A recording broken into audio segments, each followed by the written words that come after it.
Hello friends, today I will teach in this video of class 12 chapter goodwill, meaning of a goodwill. Goodwill का क्या meaning होता है? तो जो firm in sense company and जो enterprises in the sense business.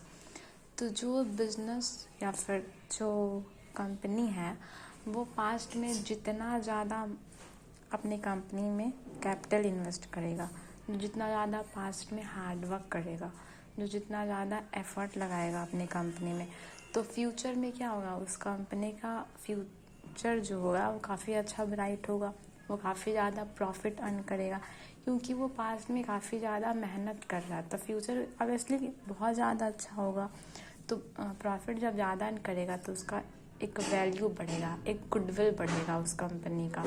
आप ऐसे समझ सकते हैं, जैसे हम आपको एग्जांपल देते हैं. एक स्टूडेंट है, ठीक है, उसका एग्ज़ाम है.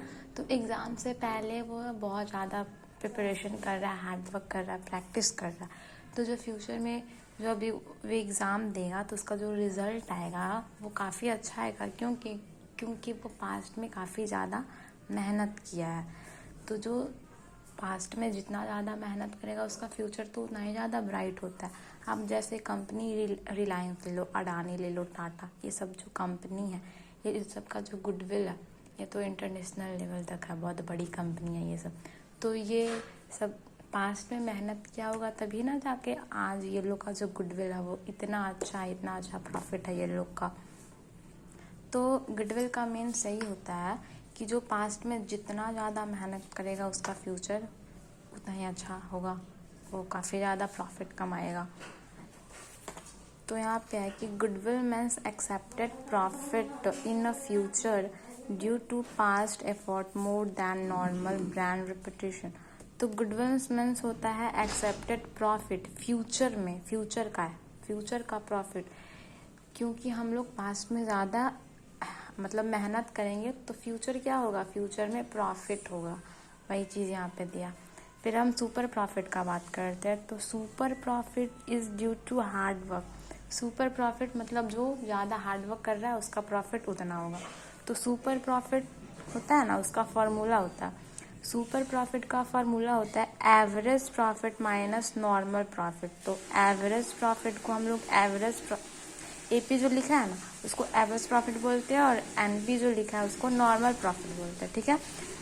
तो आपको क्वेश्चन दिया रहेगा कि सुपर प्रॉफिट निकालो, तो आप उसमें से एवरेज प्रॉफिट को माइनस कर दीजिएगा नॉर्मल प्रॉफिट को, तो आपका निकल के आ जाएगा सुपर प्रॉफिट, ठीक है. जैसे हम आपको एग्जांपल देते हैं, यहाँ पे एक सीए है, ठीक है, जो कि अपने कंपनी में 10 लाख इन्वेस्ट किया है, तो इसको प्रॉफिट हुआ है 2 लाख का, ठीक है. एक नॉन सी है जो कि अपने कंपनी में इन्वेस्ट किया है 10 लाख, ठीक है, तो इसको जो प्रॉफिट हो रहा है वो 1 लाख का हो रहा है. तो आप बताइए कि दोनों में से प्रॉफिट किसका हो रहा है ज़्यादा. ऑब्वियसली सीए का ही हो रहा है. देखिए 2 लाख हो रहा है इसका प्रॉफिट, ये एवरेज प्रॉफिट हुआ, और इसका प्रॉफिट कितना 1 लाख हो गया. मतलब दोनों में से ज़्यादा प्रॉफिट सीए का हो रहा है, मतलब ये एवरेज प्रॉफिट है. और ये जो है ये लेस प्रॉफिट है, मतलब नॉर्मल प्रॉफिट है. एवरेज प्रॉफिट तो आपको क्वेश्चन में गिवन रहता है, लेकिन कभी कभी निकालना भी पड़ता है, और नॉर्मल प्रॉफिट भी निकालना पड़ता है. ये क्वेश्चन में डायरेक्ट नहीं लिखा रहेगा कि नॉर्मल प्रॉफिट इतना है.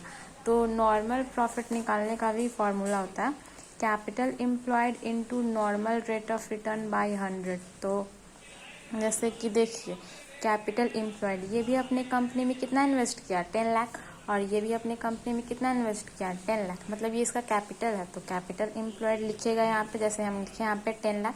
फिर नॉर्मल रेट ऑफ रिटर्न, कितना आया है, कितना % पे निकालना है, तो वो आपको क्वेश्चन में गिवन रहता है. जैसे हम यहाँ पे 10% पे निकाल रहे हैं, फिर ये 100, फिर इसको जब सॉल्व करेंगे तो हमारा ये नॉर्मल प्रॉफिट निकल के आ गया. देखिए नॉर्मल प्रॉफिट, तो नॉर्मल प्रॉफिट फाइंड हो गया, और एवरेज प्रॉफिट यहाँ पे दिया है 2 लाख, और यहाँ पे नॉर्मल प्रॉफिट 1 लाख.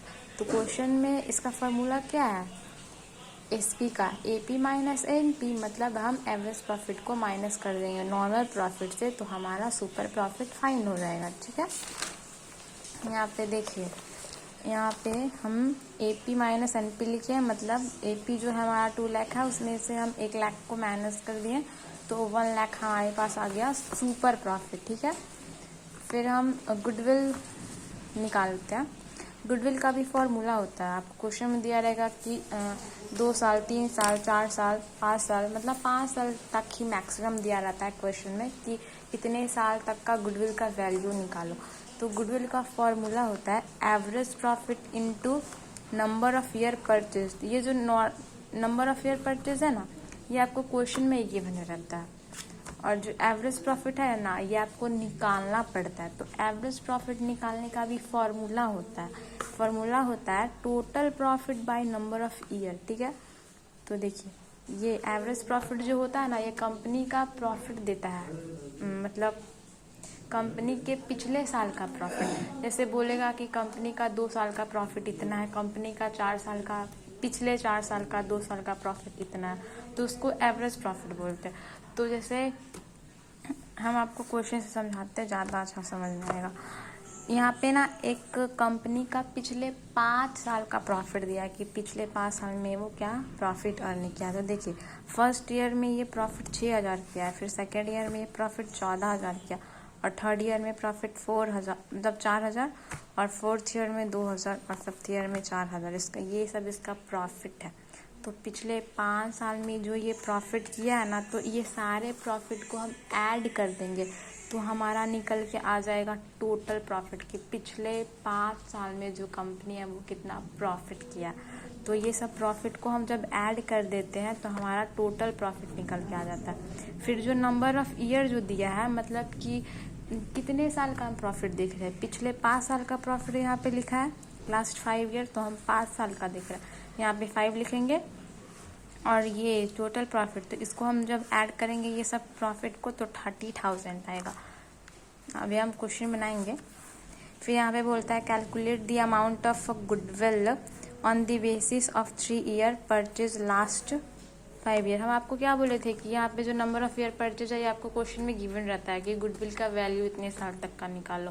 तो यहाँ पे दिया है कि गुडविल का जो वैल्यू निकालना है वो 3 ईयर का निकालना है। ठीक है, तो देखिए पहले गुडविल का फॉर्मूला क्या होता है, एवरेज प्रॉफिट निकालने का। एवरेज प्रॉफिट निकालिएगा पहले।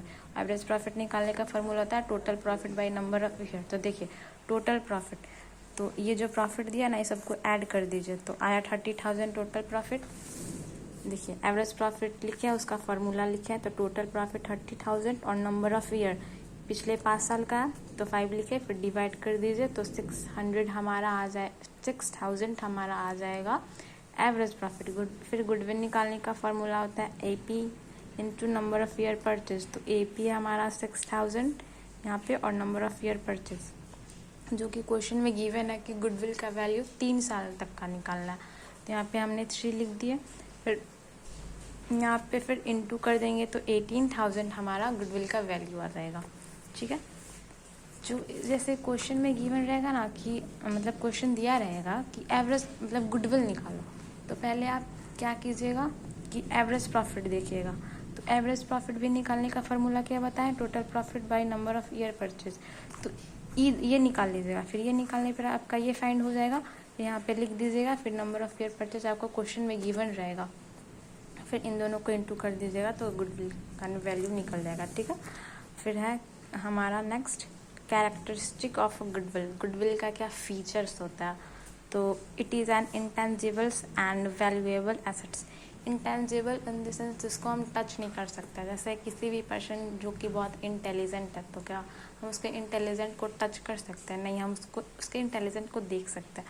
उसी तरीके से हम गुडविल को मतलब टच नहीं कर सकते, देख सकते हैं। और जो गुडविल होता है वो एक वैल्यूएबल एसेट्स होता है, वो एसेट्स होता है एक, और it help in earning access profit. और गुडविल जो है वो हेल्प करता है प्रॉफिट अर्न करने में।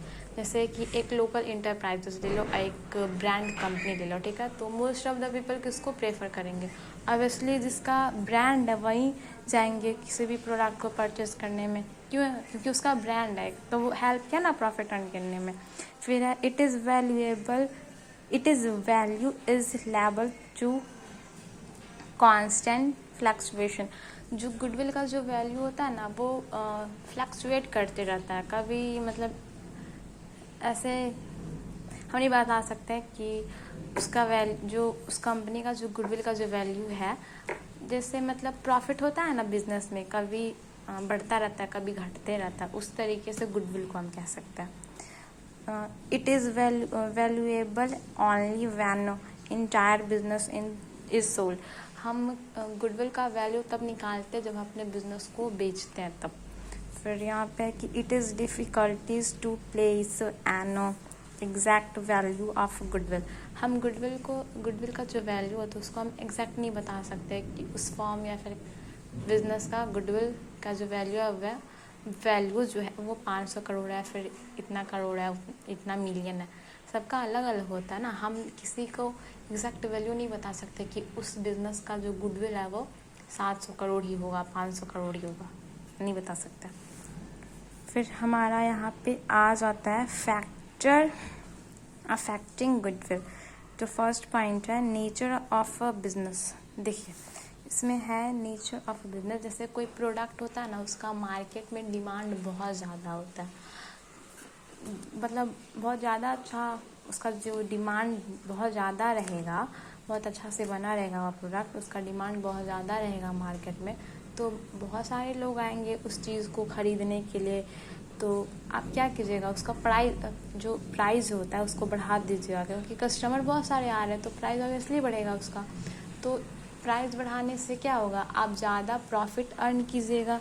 तो ज़्यादा प्रॉफिट अर्न कीजिएगा तो आपका जो कंपनी है वो थोड़ा मतलब बड़ा होते जाएगा ना, धीरे धीरे उसका वैल्यू बढ़ते जाएगा। तो उससे क्या हो रहा है, आप प्रॉफिट ज़्यादा अर्न कर पा रहे हैं और आपका जो बिज़नेस है उसका गुडविल बढ़ रहा है, क्योंकि डिमांड जो है वो बहुत ज़्यादा है, कस्टमर आपके पास बहुत ज़्यादा आ रहे हैं, क्योंकि आप ऐसा प्रोडक्ट ही मतलब लाया है मार्केट में जिसका डिमांड बहुत ज़्यादा है। ठीक है, वही चीज़ यहाँ पे लिखा है कि if the nature of the product in which the firm deal are in higher demand, जिसका डिमांड हाई हो कोई product, also none in short supply, the profit of the firm will be higher which in turn will increasing value of goodwill, उसका goodwill का value बढ़ेगा। ठीक है, फिर यहाँ पे इफिशिएंसी ऑफ मैनेजमेंट है। तो जैसे आपके बिजनेस में कोई मैनेजमेंट है जो कि बहुत इंटेलिजेंट है, हार्डवर्क करता है, कैपेबल है, कॉम्पिटेंट है, तो उसके हेल्प से क्या होगा कि आपके बिजनेस से ज़्यादा प्रॉफिट अर्न कीजिएगा, उससे आपका बिजनेस का जो गुडविल वैल्यू है वो बढ़ेगा, गुडविल का वैल्यू।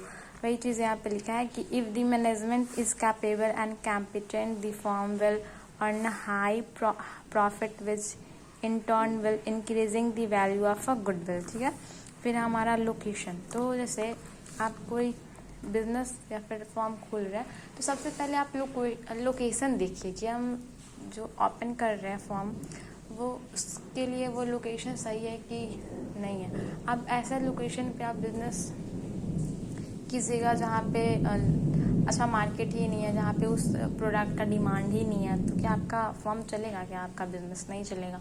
तो लोकेशन एक फेवरेबल प्लेस जहाँ पे मोस्ट ऑफ द पीपल आपके बिजनेस को लेके अट्रैक्टिव हो, बहुत सारे लोग आए आपके बिजनेस में उस प्रोडक्ट को ख़रीदने के लिए, तो ऐसे लोकेशन पे मतलब कीजिए ताकि तो उससे आपका प्रॉफिट हो और उससे आपका बिजनेस जो है मतलब आपके बिजनेस का जो गुडविल है वो बढ़े। तो लोकेशन अच्छा होना चाहिए। If the business is located at a favorable place, it will result in a good sale or in economic it will does increasing the value of a goodwill। तो अच्छा लोकेशन होगा तो ज़्यादा प्रॉफिट अर्न कीजिएगा, और ज़्यादा profit earn कीजिएगा तो इससे हेल्प होगा कि जो आपके फर्म का जो गुडविल का जो वैल्यू है वो इंक्रीज़ होगा। ठीक है, फिर मार्केट सिचुएशन। देखिए जैसे कोई प्रोडक्ट है जिसका डिमांड बहुत ज़्यादा है मार्केट में, लेकिन उसका जो सप्लाई है वो बहुत कम है, मांग बहुत है लेकिन जो प्रोडक्ट बना है वो बहुत कम है।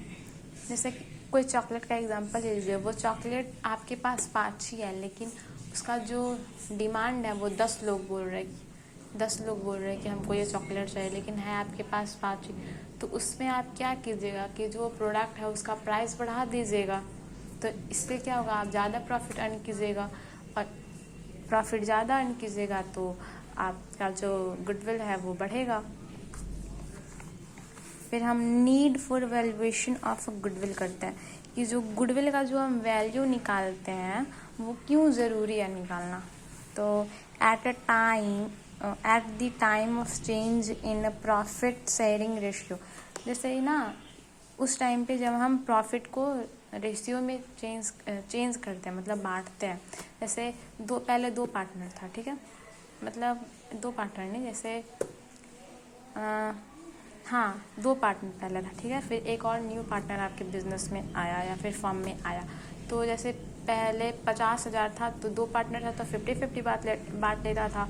लेकिन एक थर्ड जो पर्सन आया, जो पार्टनर आया, तो फिर उससे क्या होगा, उसका प्रॉफिट 3 रेशियो में बटेगा। तो उस टाइम गुडविल निकालना ज़रूरी होता है।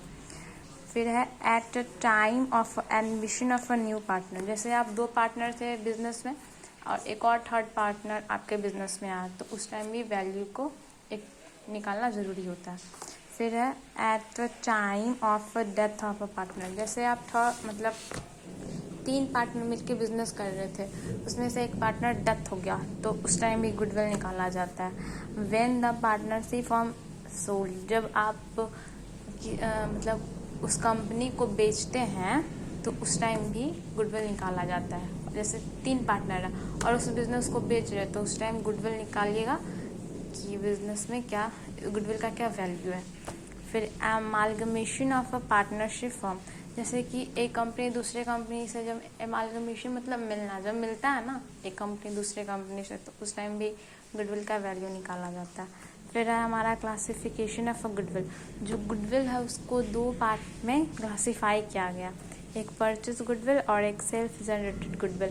परचेज गुडविल से क्या समझ में आ रहा है कि जिस गुडविल को हम परचेज किए हैं, खरीदे हैं, वैसे गुडविल को हम परचेज गुडविल करते हैं, उसके बदले में हम कुछ काइंड में या फिर कैश देते हैं।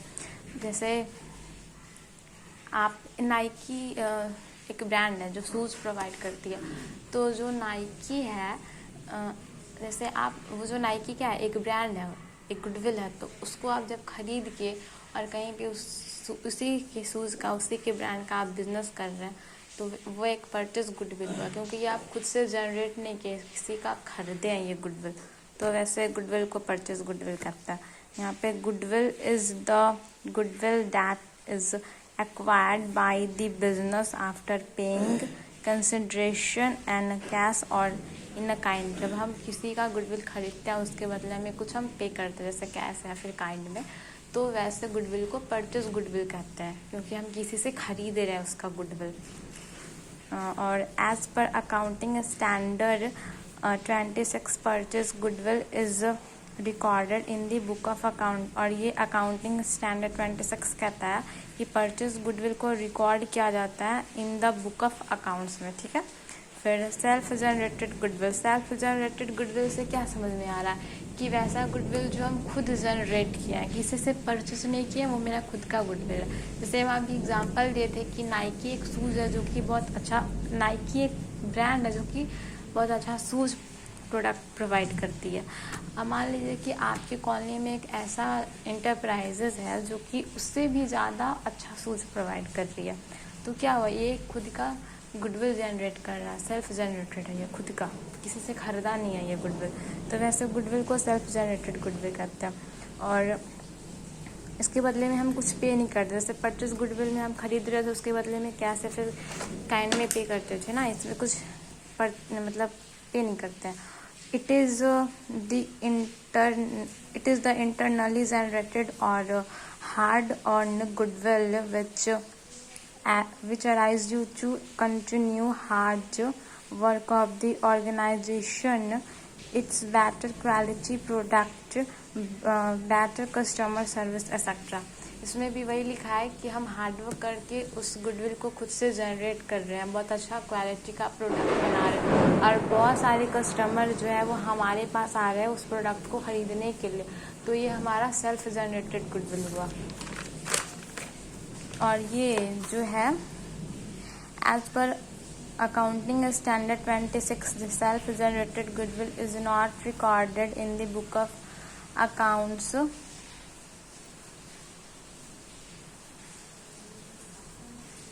accounts because no consideration is paid for it. ये अकाउंटिंग स्टैंडर्ड 26 जो है वो कहता है कि सेल्फ जनरेटेड गुडविल को हम रिकॉर्ड नहीं करते बुक ऑफ अकाउंट में, क्योंकि हम इसके बदले में कुछ हम कंसिडरेशन नहीं पे करते। ठीक है, फिर हम नेक्स्ट वीडियो में पढ़ेंगे मेथड ऑफ अ गुडविल।